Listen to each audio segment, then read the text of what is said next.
peacefully. As I mentioned earlier, we wanted to provide them every opportunity to do so.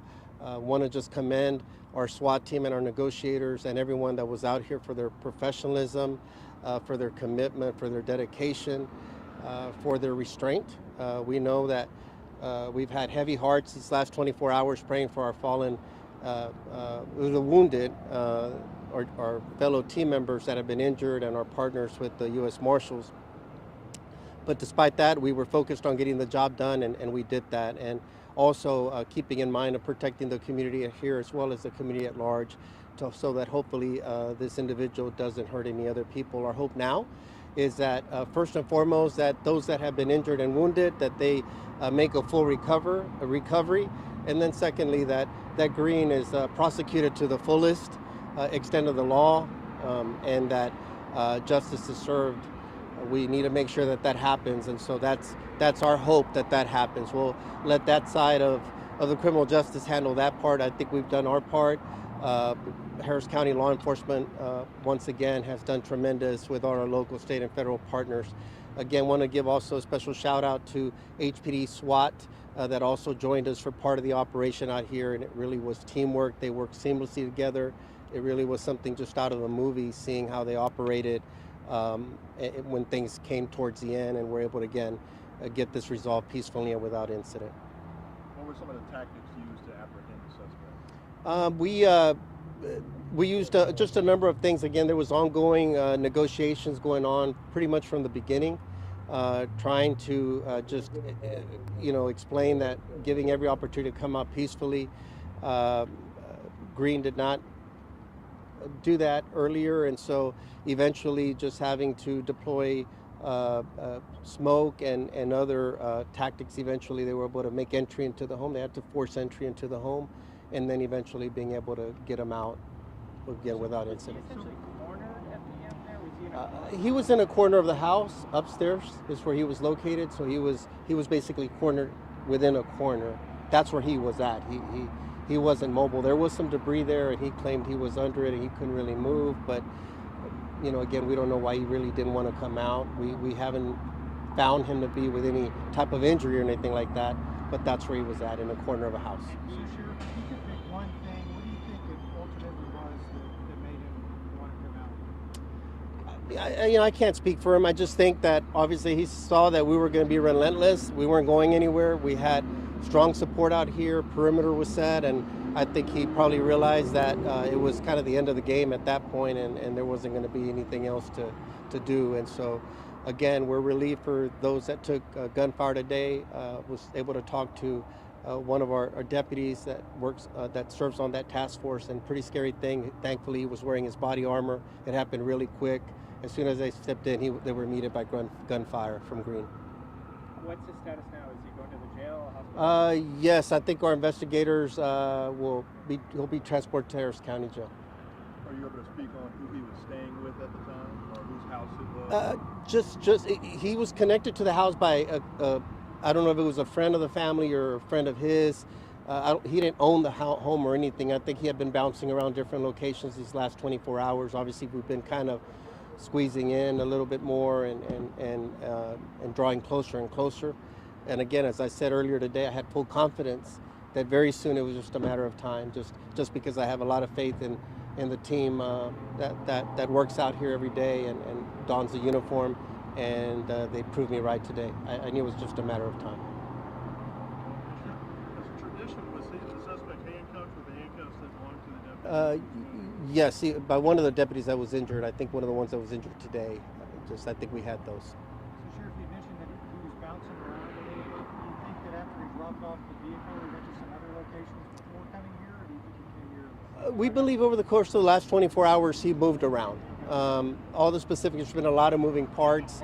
It's been a long 24 plus hours, but he wasn't stationary. I mean, he moved around, and then eventually he landed at this location. And again, just good proactive policing.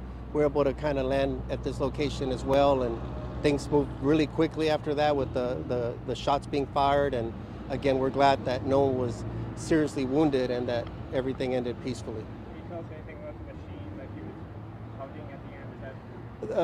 It's some of the equipment that we have. It's called the Rook, and so it's one that we were able to deploy. And so between that and HPDs, we were able to launch a successful operation. It's complicated. These situations don't all are not all textbook where it happens a certain way. You got to improvise a little bit. And sometimes, something I want to also stress is sometimes we'll hear about different equipment that we may have, and sometimes there's the rhetorical question of, well, why is that needed? It's because we never know what we may be responding to. Same thing with like some of the high water rescue vehicles that may look like a military type style, or they were formerly military. It's because we have to navigate high water sometimes. We have a lot of severe weather events here, and same thing here with the Rook. We want to make sure that we were able to deploy and protect our people doing the operation, but at the same time having the flexibility to make entry, especially with a second floor location, and not put more people in harm's way. So it all worked today. A lot of practice and training. That's why our SWAT teams are the best of the best. Were there any weapons recovered in the home, and is the Rook like the last-ditch effort for negotiation? No, the Rook is just one more tool. I think it was used more in a more kind of significant way, but it's just one more tool. The negotiations are always our first thing. Obviously, we're also deploying gas and other things in there as well. So it was the tool to use at the time, and I think that's all we have right now. Yeah, as far as the other information about weapons, we're securing the scene and everything, and moving into the next phase, which will be the investigative side of it. Now that we've rendered the place safe and make sure no one else is injured or wounded in there, so there's no way of telling if there's any weapons. There was a weapon because he obviously fired earlier on, but we don't know where that weapon's at. Can you confirm that a woman came out of the house as the three officers were approaching at first and told them? There were some people in the house initially, so they were safely removed. Okay. As we made entry and began making contact, they exited the location. Were they being held by him, or were they... We didn't get any information that it was anything adversarial or anything. Again, I think that they knew who he was or knew of each other. It was some type of connection. So it wasn't anything violent or against their will or anything like that. Okay. Thank you all very much. Can you repeat it over in Spanish? Okay. Esta noche a las 11:43 pudimos arrestar al sospechoso, el que sospechamos que valió a nuestro oficial y también valió a otros oficiales esta noche.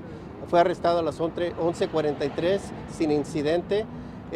Una operación muy impresionante entre nuestro equipo de SWAT y otros personal que estaban aquí. Le queremos agradecer a nuestro público y también a todos los oficiales que llegaron aquí para apoyarnos.